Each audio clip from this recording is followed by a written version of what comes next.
The late afternoon sun beat down on Genoa, Nevada with merciless intensity as Eleanor Robinson stepped through the swinging doors of the general store, her arms laden with supplies she had purchased for the week. It was September 1872, and the small town nestled at the base of the Sierra Nevada mountains buzzed with the usual commotion of miners, ranchers, and drifters passing through. Eleanor had only been in town for 3 months, having traveled west after her father's death left her with nothing but a small inheritance and a burning desire to escape the suffocating memories of Ohio. She had used her meager funds to rent a tiny room above the seamstress shop and had taken work mending clothes and doing laundry for the local hotel. At 22 years old, she had hoped the West would offer her freedom and possibility, but instead she found herself navigating a world where a woman alone was considered either pitiable or prey. She balanced the brown paper packages against her hip and took a deep breath, preparing to make the short walk down Main Street to her lodgings. The wooden sidewalk was crowded with afternoon traffic, and she carefully picked her way around a group of men loitering near the hitching post. As she stepped off the store's porch, movement in the narrow alley beside the building caught her attention for just a moment, but she dismissed it as a stray dog or a trick of the shadows. What Eleanor did not see was what Samuel Jackson saw from his position across the street. The tall cowboy had just finished securing his horse outside the Silver Dollar Saloon when his sharp eyes caught sight of 3 men positioned strategically in that alley, their postures tense and predatory. He recognized 2 of them immediately. The Darrow brothers had a reputation throughout the territory for their criminal enterprises, and the third man, a weasel-faced drifter named Pete Cullens, was known to run errands for anyone willing to pay. Samuel's jaw tightened as he watched them watching Eleanor, saw the way they exchanged glances and nods, saw how they were timing their movements to intercept her the moment she passed by the alley's mouth. Samuel's boots hit the dusty street before conscious thought could catch up with instinct. At 26, he had spent the better part of 8 years working cattle drives from Texas to Montana, and he had developed a keen sense for trouble. More importantly, his mother had raised him to believe that a real man protected those who could not protect themselves, and he would be damned if he let anything happen to that young woman on his watch. Eleanor had made it perhaps 10 feet from the store when she heard the scrape of boots on wood, and felt rather than saw the sudden movement toward her. Her heart lurched into her throat as rough hands reached for her arms, but before contact was made, a blur of motion intercepted the attack. Samuel inserted himself between Eleanor and the 3 men with the fluid grace of someone accustomed to physical confrontation, his hand resting meaningfully on the Colt revolver at his hip. "Gentlemen," Samuel said, his voice carrying the lazy drawl of Texas but his eyes hard as flint. "I believe the lady would prefer to pass unmolested." The larger of the Darrow brothers, a bull of a man named Frank, sneered at the interruption. "This is none of your concern, cowboy. We just want to have a friendly conversation with the lady." "Funny thing about friendly conversations," Samuel replied, shifting his weight slightly so that he was angled to face all 3 men while keeping Eleanor behind him. "They usually start with words, not grabbing someone out of an alley like a pack of coyotes." Eleanor's packages had slipped from her grasp in the confusion, spilling flour and beans across the sidewalk, but she hardly noticed. Her green eyes were wide as she took in her unexpected protector. He was tall and lean, with dark brown hair that curled slightly at his collar and sun-weathered skin that spoke of years spent outdoors. There was something solid about him, something that made her feel safer than she had in months, even surrounded by potential violence. Pete Cullens, ever the coward, took a step backward. "We don't want no trouble," he muttered. Then I suggest you move along, Samuel said evenly. His hand had not moved from his gun, and his eyes tracked every minute movement the three men made. Because if you do want trouble, I am more than happy to oblige. The standoff lasted perhaps 30 seconds, though to Eleanor it felt like an eternity. Finally, Frank Darrow spat into the dust and jerked his head toward his companions. "This is not over," he said, his eyes sliding past Samuel to fix on Eleanor with unmistakable menace. "Oh, I think it is," Samuel said, his voice dropping to a tone that carried more threat than any shout could have managed. "Because if I see any of you within 10 feet of this lady again, we will settle things in a permanent fashion. Do we understand each other?" The three men slunk away, casting dark looks over their shoulders but lacking the courage to challenge the determined cowboy. Eleanor released a breath she had not realized she was holding and found her hands were shaking as she bent to gather her scattered purchases. Samuel immediately crouched beside her, carefully collecting the packages that had not burst open. "Are you all right, miss?" he asked, his voice gentler now that the immediate danger had passed. "Yes," Eleanor managed, though her voice was unsteady. "Thank you. I do not know what would have happened if you had not been there."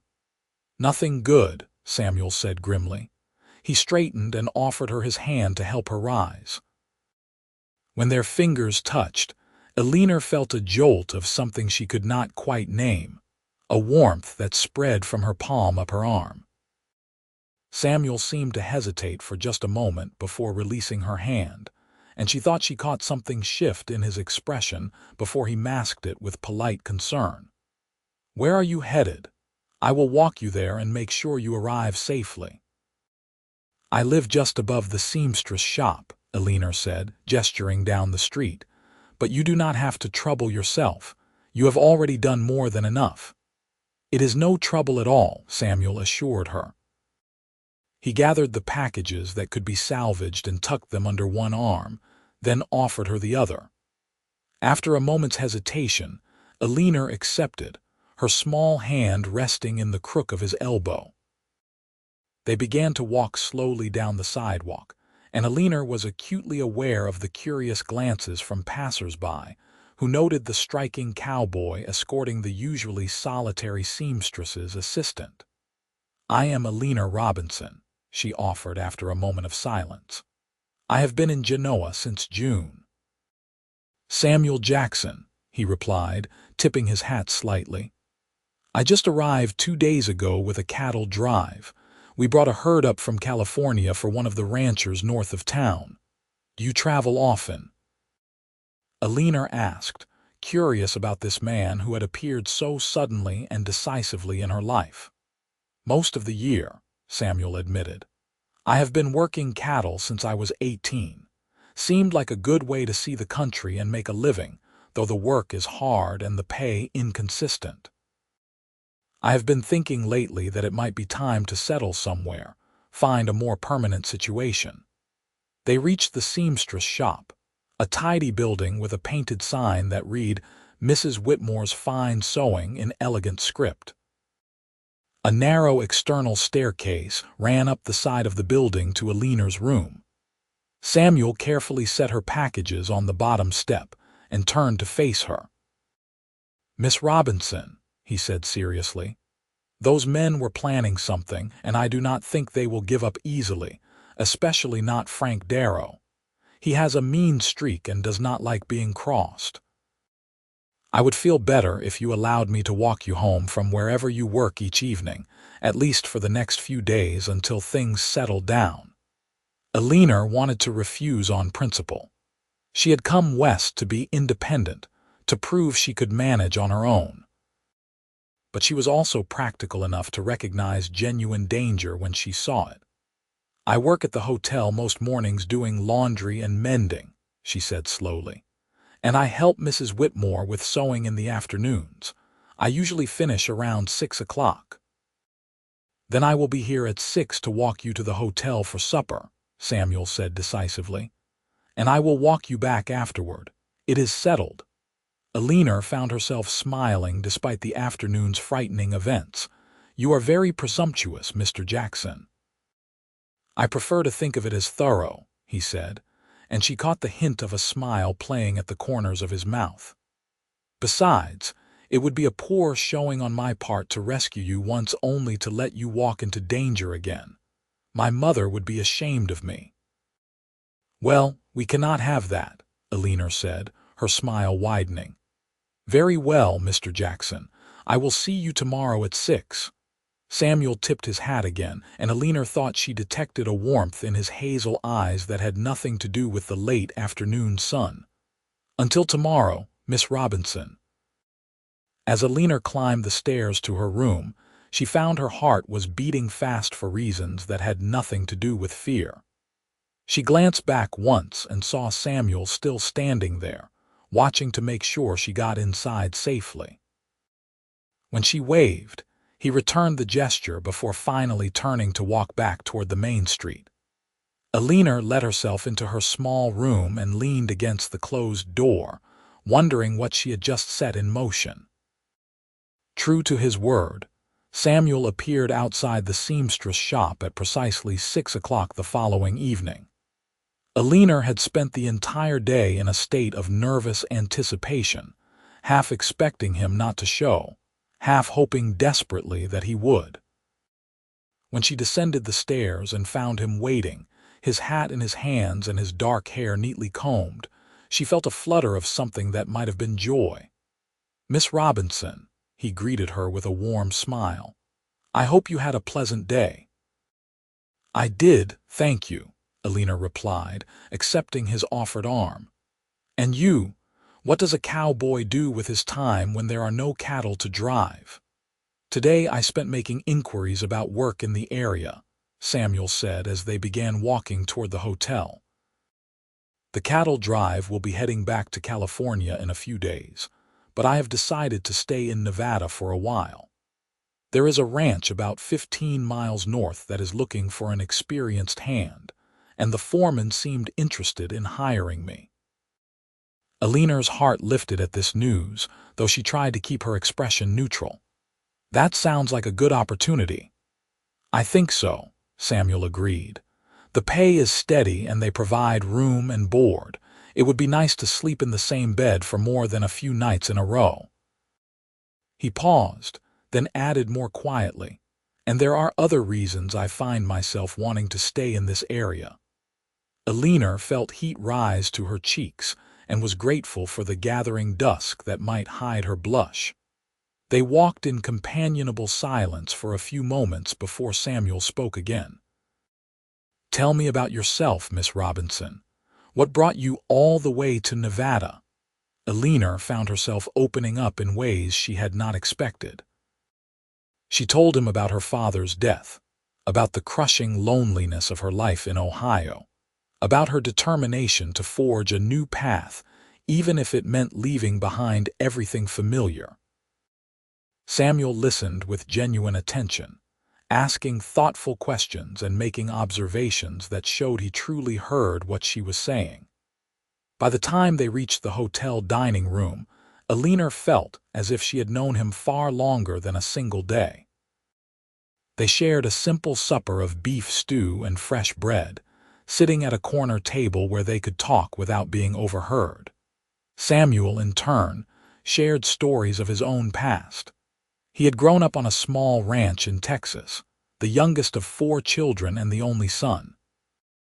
His father had died in the war when Samuel was just a boy, and his mother had struggled to keep the ranch going with the help of his 3 older sisters. When Samuel turned 18, he had left to find work that would allow him to send money home, taking whatever cowboy jobs he could find. Over the years, his mother had passed away, and his sisters had all married and moved on with their lives. Samuel had continued drifting, never quite finding a place that felt like home. "But lately," he said, his eyes meeting Eleanor's across the table, "I have been thinking that maybe home is not so much a place as it is the people you choose to be with." Eleanor's breath caught at the intensity in his gaze. Before she could respond, A shadow fell across their table. She looked up to find Frank Darrow standing there, a cold smile on his broad face. "Well, if it is not the helpful cowboy," Frank drawled. "Enjoying your evening, I see." Samuel was on his feet in an instant, his body once again positioned protectively between Eleanor and the threat. "I thought we had settled our business yesterday, Darrow." "Oh, we did," Frank said, holding up his hands in a mockery of innocence.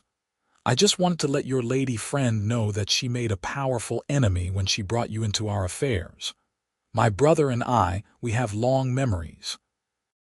"Is that a threat?" Samuel's voice was dangerously quiet.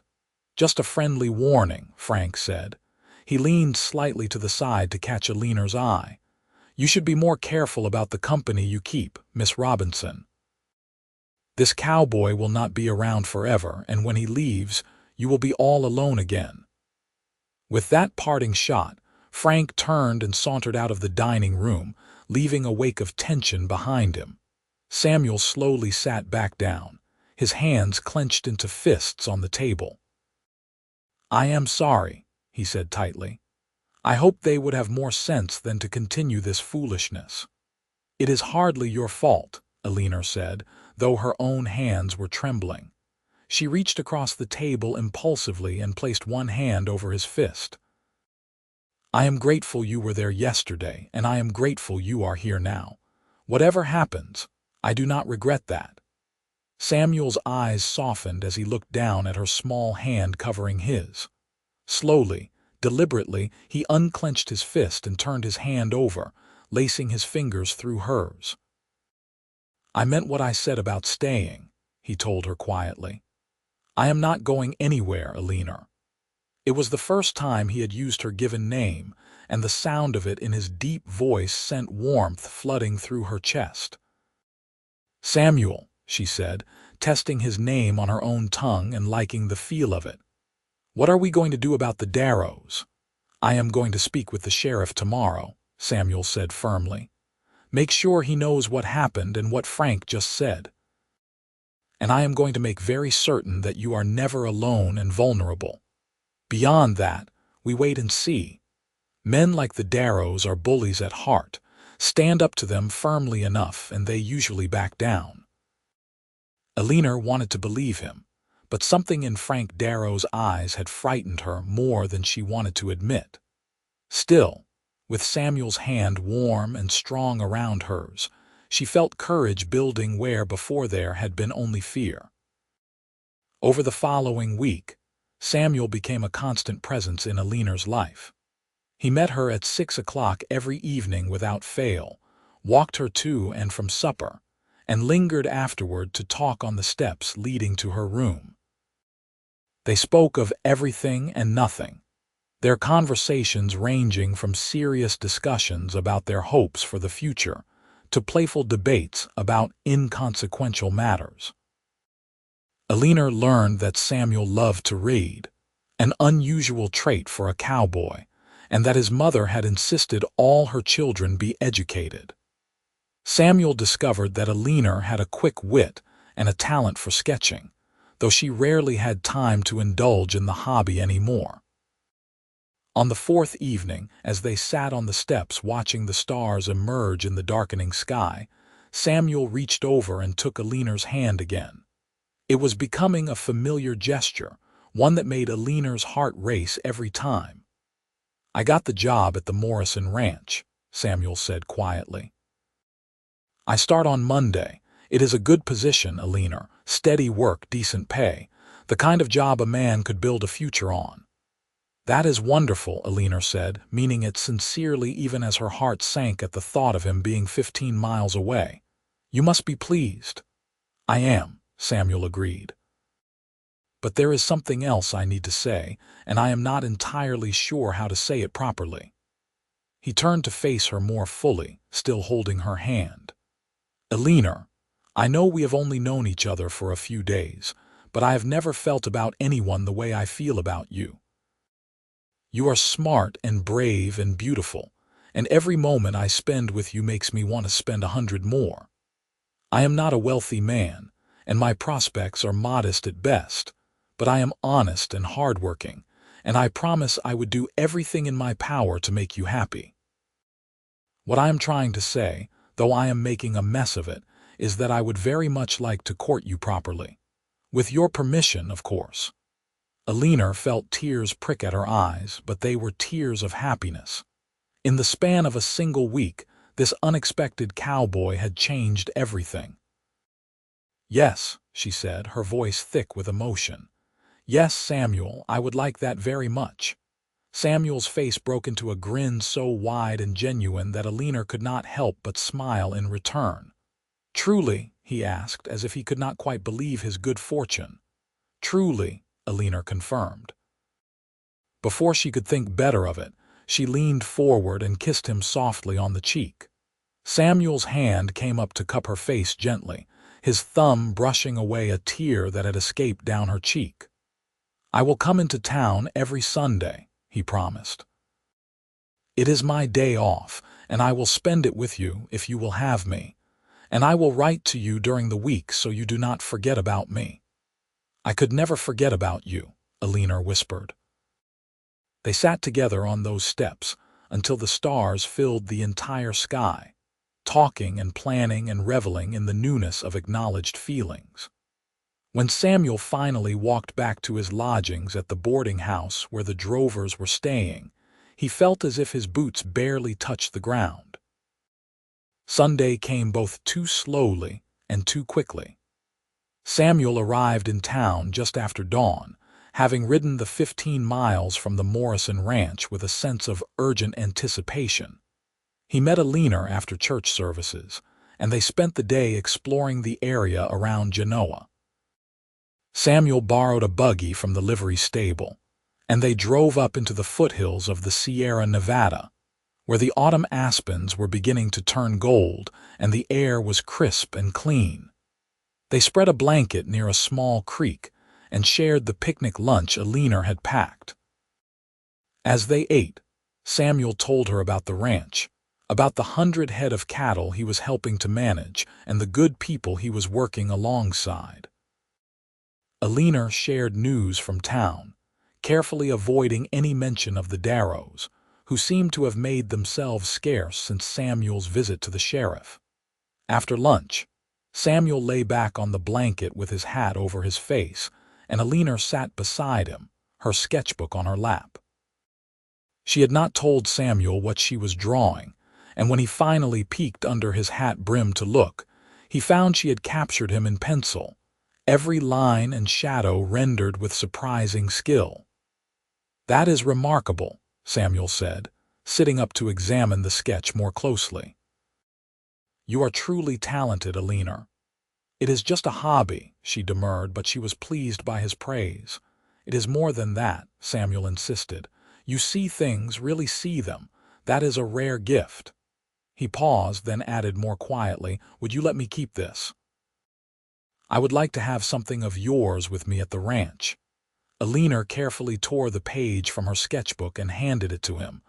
"Only if I can make you another one soon," she said. "That one is not quite right. I can do better." "It is perfect to me," Samuel said softly. He folded the sketch carefully and tucked it into his shirt pocket, right over his heart. As the afternoon wore on, they talked about more serious matters. Samuel spoke frankly about his finances, explaining exactly what he earned and what he had saved. Eleanor, in turn, was honest about her own situation. Neither of them had much, but together they had hope and determination. Samuel broached the subject that had been on his mind all week. "Eleanor, I know it is far too soon to speak of such things, but I need you to know my intentions. I am courting you because I am serious about building a future with you.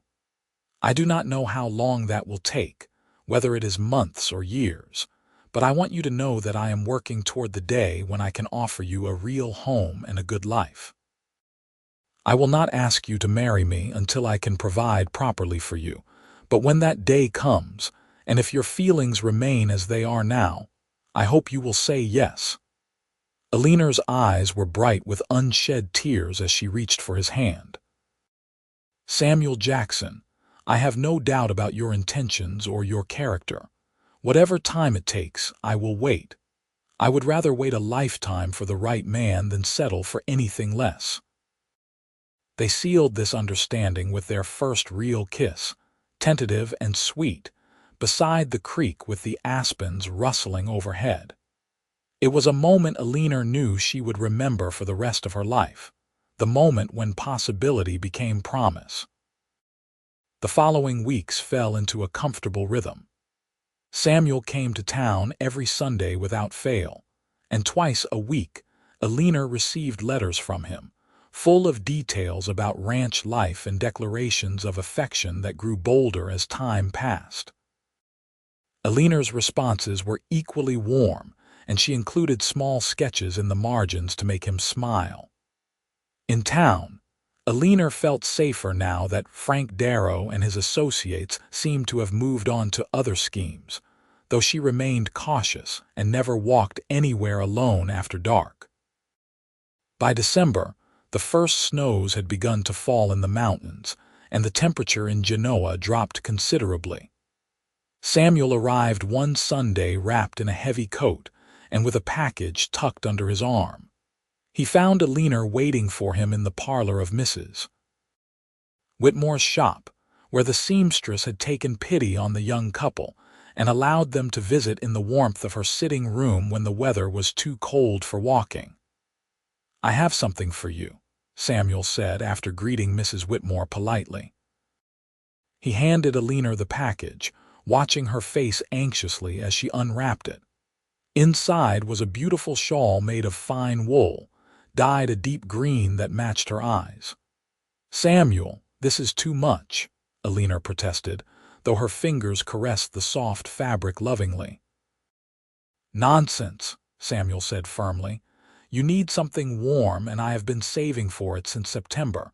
Please let me do this for you." Eleanor wrapped the shawl around her shoulders and felt tears threatening again. "Thank you," she whispered. "I will treasure it always."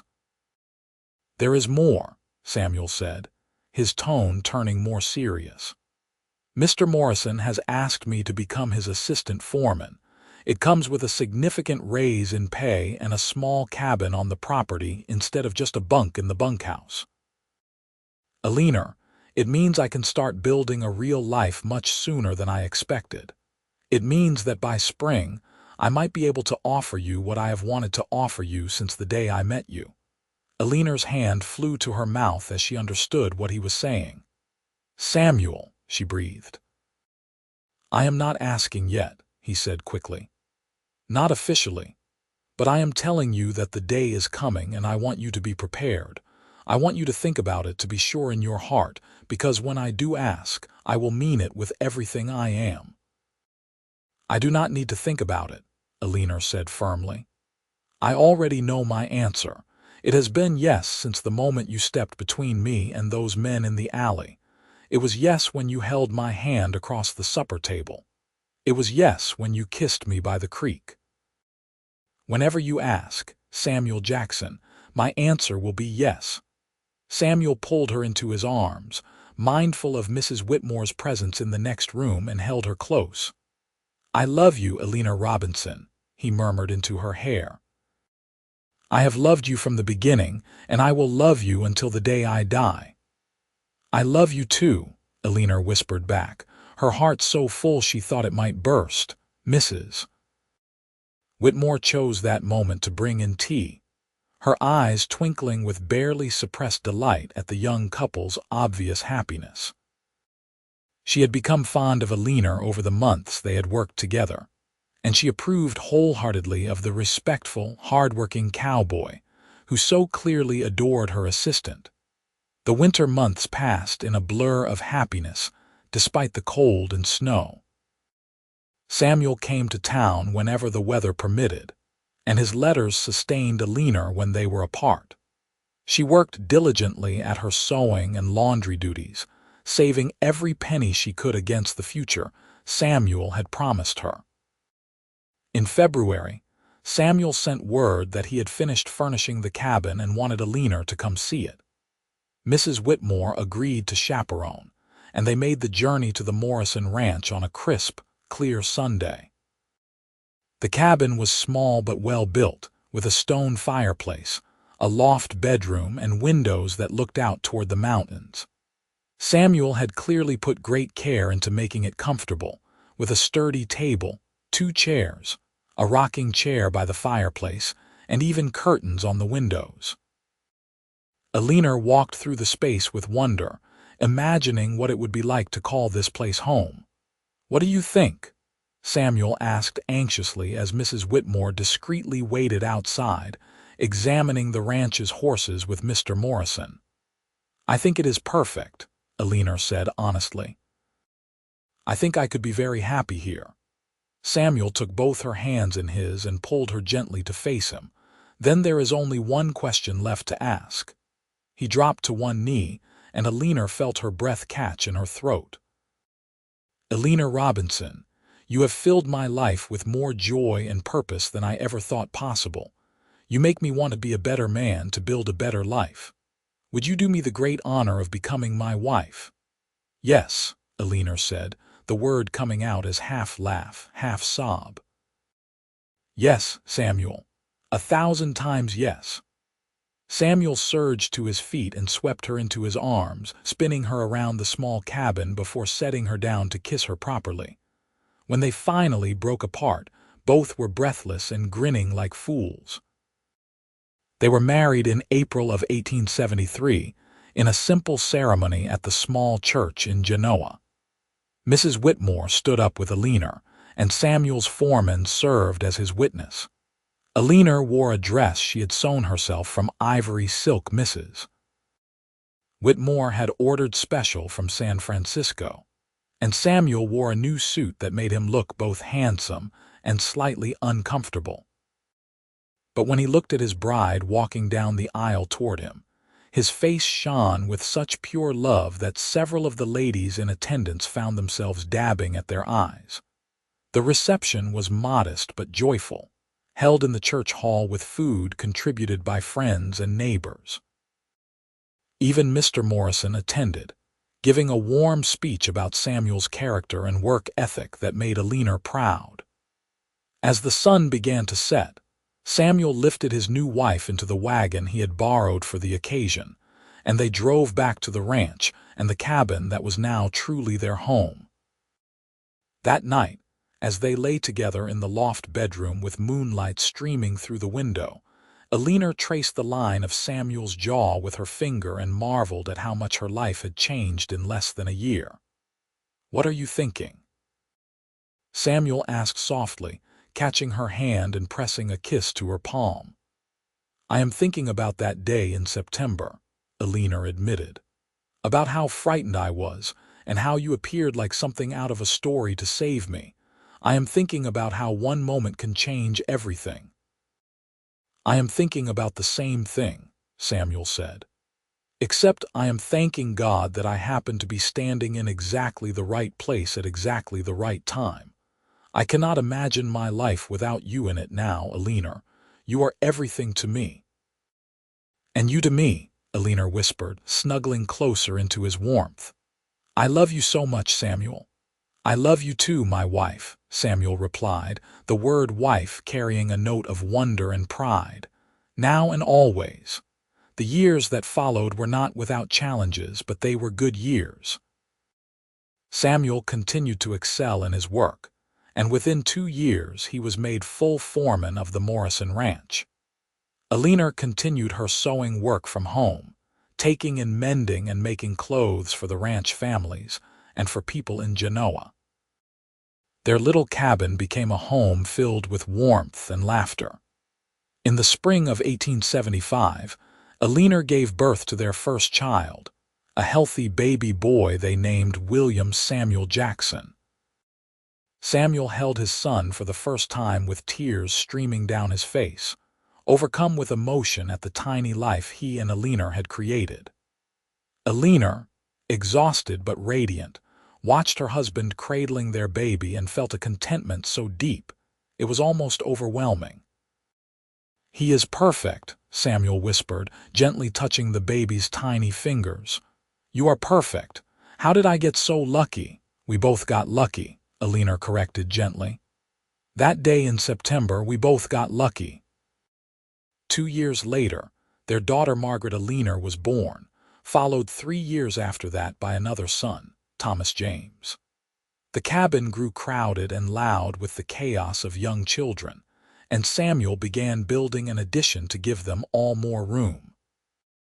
Eleanor juggled motherhood with her sewing work, and somehow they made it all work through patience, love, and teamwork. On their 10th wedding anniversary, Samuel and Eleanor sat on the porch of their expanded cabin, watching their 3 children play in the yard as the sun set behind the mountains. Samuel had his arm around Eleanor's shoulders, and she leaned contentedly against him. "Do you ever think about that day?" Samuel asked quietly. "The day we met, all the time," Eleanor admitted. "I think about how close I came to disaster and how you saved me in every way a person can be saved." "I did not save you," Samuel protested. "You saved yourself by being strong and brave. I just made sure you had the chance to do it." Eleanor tilted her head to look up at her husband, this man who had proven his love and devotion every single day for a decade. "We saved each other," she said firmly. "And we built this beautiful life together. I would not change a single moment of it. Not even the scary parts?" Samuel asked with a slight smile. "Not even those," Eleanor confirmed. "Because they led us here to this moment with our children healthy and happy and our love stronger than ever. Every trial we have faced has only made us stronger together." Samuel pressed a kiss to the top of her head. "I will love you until the day I die, Eleanor Jackson, and beyond that if such things are possible." "They are possible," Eleanor said with certainty. "Love like ours does not end. It just grows and changes and continues on through our children and their children and all the years to come." Young William came running up to the porch then, his face flushed with exertion and his dark hair falling into his eyes. "Papa, Mama, come play with us," he begged, tugging on his father's hand. Samuel laughed and allowed himself to be pulled to his feet. He reached down to help Eleanor up, and together they joined their children in the yard, chasing and laughing as the last light faded from the sky. These were the moments that made up a life, Eleanor thought. Not the dramatic rescues or the grand gestures, though those had their place. It was these quiet, perfect moments of family and love and togetherness that truly mattered. As the years continued to pass, Samuel and Eleanor grew older together with grace and gratitude. They faced the challenges that came their way as a united front, whether it was difficult seasons on the ranch, childhood illnesses, or the inevitable trials of life. Their children grew into fine young adults, each of them carrying forward the values of courage, integrity, and love that their parents had modeled for them. William became a veterinarian, studying in San Francisco before returning to Nevada to practice. Margaret married a schoolteacher and had 4 children of her own, living just a few miles away in Genoa. Thomas took over as foreman of the Morrison Ranch when his father finally retired, proving himself just as capable and respected as Samuel had been.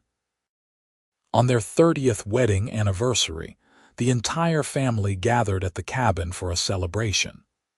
Samuel and Eleanor, now in their 50s, sat in places of honor at the long table Samuel and William had built specially for the occasion. They were surrounded by their children's spouses, and 6 grandchildren ranging in age from infant to 10 years old. The noise and chaos were tremendous, but neither Samuel nor Eleanor would have had it any other way. After dinner, as the younger generation played games in the yard and the sun began its descent toward the mountains, Margaret found her parents sitting together on the porch swing, holding hands as they had done for 3 decades. "Mama, Papa," Margaret said softly, settling herself on the porch steps near their feet. "Tell me again how you met. The children are old enough now to hear the story." Eleanor and Samuel exchanged a glance, communicating without words as couples who have been together for decades can do. Samuel nodded slightly, and Eleanor smiled. "Gather the children," Eleanor said. "We will tell them the story." Once all 6 grandchildren were settled on the porch with the adults hovering nearby, Samuel began the tale. He told them about Genoa in 1872, about the rough town and the rougher men who sometimes prowled its streets. He told them about seeing their grandmother in danger and making the split-second decision to intervene. Eleanor took up the story from there, describing her fear and then her gratitude, and how that gratitude had slowly transformed into something deeper. The children listened with wide eyes, hanging on every word. When the story reached the courtship and the proposal, even the adults who had heard it before leaned in with interest. Samuel and Eleanor told it together, trading off sentences, their voices weaving the narrative like a well-practiced duet. "And that," Samuel concluded, squeezing Eleanor's hand, "is how one moment of being in the right place at the right time changed my entire life for the better." "It changed both our lives," Eleanor corrected gently, as she always did when Samuel told the story this way. "You saw men waiting to grab me when I stepped out of that store, and you made sure that never happened. But I saw a good man, a brave man, a man worth building a life with. We found each other that day, Samuel, and everything else followed from that moment." 10-year-old Sarah, William's eldest daughter, looked at her grandparents with solemn eyes. "That is the most romantic story I have ever heard," she declared. "Were you scared, Grandmama?" "Terrified," Eleanor admitted. "But your grandfather made me feel safe, and he has continued to make me feel that way every day since. That is what real love is, children. It is not just the grand gestures and the dramatic moments, though those have their place. It is showing up day after day and choosing to love and protect and cherish the person you have committed your life to." Samuel brought Eleanor's hand to his lips and kissed it gently, his eyes never leaving hers. After 3 decades, the love between them was as evident as it had been in that first week of knowing each other. Perhaps it was deeper now, enriched by years of shared experiences, tempered by trials and strengthened by commitment. As the evening wore on and the family gradually dispersed to their respective homes, Samuel and Eleanor found themselves alone once more on their porch, watching the stars emerge in the darkening sky. 30 years, Eleanor mused. "Can you believe it has been 30 years? "Some days it feels like a lifetime," Samuel said with a smile. "Other days it feels like just yesterday that I saw you walking out of that general store with your arms full of packages and your hair shining in the sunlight." "You remember what I was wearing?" Eleanor asked, surprised. "I remember everything about that day," Samuel said seriously. "The color of the sky, the heat of the afternoon, the way my heart started pounding when I realized what those men intended. I remember thinking that I had never seen anyone as lovely as you, and that I would do whatever it took to keep you safe. I did not know then that I was looking at my future wife, the mother of my children, the love of my entire life. But some part of me must have recognized you, must have known even then that you were going to be the most important person in my world." Eleanor felt tears slip down her cheeks, as they so often did when Samuel spoke from his heart. "I love you," she whispered. "I have loved you so long now that I cannot remember what it was like not to love you." "Then I count myself the most blessed man who ever lived," Samuel said softly. He pulled her closer on the swing, and they sat together in comfortable silence, watching the stars and listening to the sounds of the Nevada night. They continued this way for many more years, growing old together with grace and dignity. Samuel's dark hair turned silver, and Eleanor's green eyes were eventually surrounded by laugh lines earned through decades of joy. Their health remained good thanks to active lives and strong constitutions, and they continued to be vital parts of their family and community well into their 70s. When Eleanor was 76 and Samuel was 80, they celebrated their 54th wedding anniversary with a gathering that seemed to include half the population of Genoa. Their 3 children were all there, along with their spouses, 12 grandchildren, and 19 great-grandchildren. The Morrison Ranch had been sold years ago after Thomas retired and moved into town, but the new owners had graciously allowed the Jackson family to host their celebration there, at the cabin that had been Samuel and Eleanor's first real home together. As the party swirled around them, Samuel leaned close to Eleanor and whispered, "Shall we take a walk? Just the 2 of us." Eleanor nodded, and they slipped away from the festivities, walking slowly hand in hand down the familiar path toward the creek. Their steps were measured now, their bodies bearing the inevitable weight of years, but their love was as strong as ever. At the creek, they sat on a fallen log that had been there for decades and simply enjoyed being together.